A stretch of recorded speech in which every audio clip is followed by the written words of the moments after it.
Assalamualaikum warahmatullahi wabarakatuh. Apa kabar anak-anak?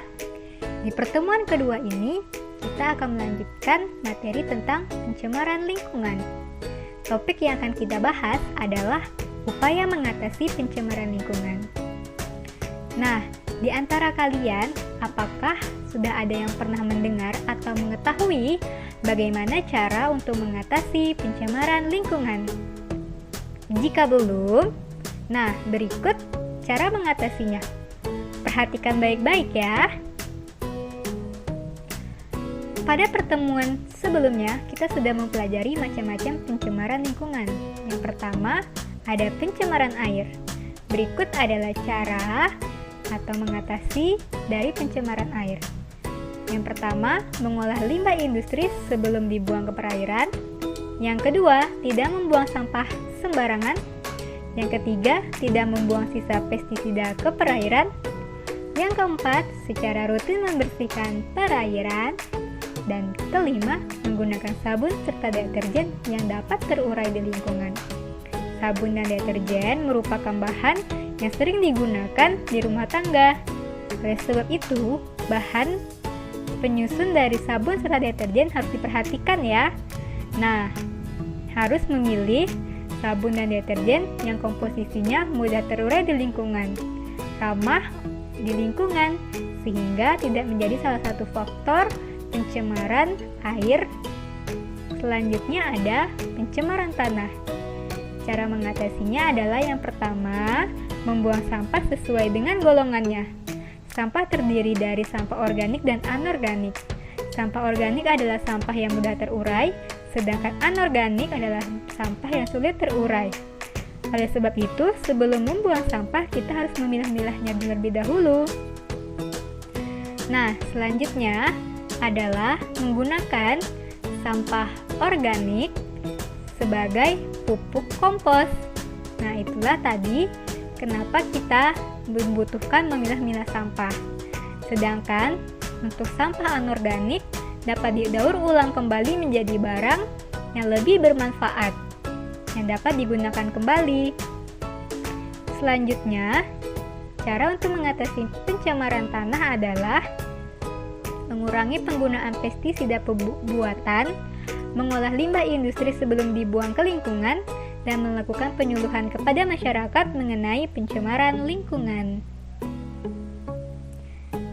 Kemudian ada pencemaran udara. Di antaranya, cara untuk mengatasi pencemaran udara yaitu lokalisasi kawasan industri. Lokalisasi ini maksudnya adalah meletakkan atau mengkhususkan industri atau pabrik itu di kawasan yang jauh dari pemukiman masyarakat, agar limbah pembuangannya tidak secara langsung terpapar atau mengenai masyarakat. Nah, selanjutnya, untuk mengatasi pencemaran udara, tidak membakar sampah di pekarangan rumah atau lingkungan sekitar kita. Kemudian, menggunakan bahan bakar alternatif yang ramah lingkungan, pembuatan taman kota dan jalur hijau, mengurangi bahan bakar fosil, serta yang ini berhubungan dengan lokalisasi tadi ya. Nah, kawasan industri atau pabrik harus menggunakan filter gas agar limbah pembuangannya itu tidak mengganggu masyarakat dan menjadi pencemaran udara. Selanjutnya, mencegah penebangan hutan yang tidak disertai dengan reboisasi. Terakhir, mengurangi penggunaan produk atau barang yang mengandung CFC. Kemudian ada pencemaran suara. Cara mengatasinya yaitu pertama, menggunakan dinding kedap suara.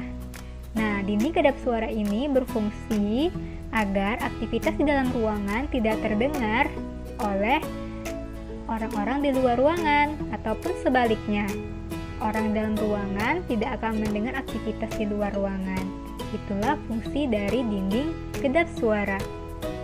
Selanjutnya, cara mengatasi pencemaran suara adalah dengan menanam tumbuhan yang banyak di sekeliling rumah atau lingkungan tempat tinggal kita, karena ini bermanfaat untuk meredam suara. di mana suara-suara itu akan diserap terlebih dahulu atau terhalang oleh pohon-pohon dan tumbuhan tersebut. Kemudian, bagi alat-alat mesin yang di pabrik atau industri, wajib ya menggunakan alat peredam suara agar tidak mengganggu masyarakat sekitar. Nah, sampai di sini maka selesailah materi dari pencemaran lingkungan. Nah, semoga anak-anak ibu paham ya dengan materi pencemaran lingkungan ini. Kita akan bertemu lagi di materi-materi berikutnya. Sampai jumpa di video berikutnya ya. Wassalamualaikum warahmatullahi wabarakatuh.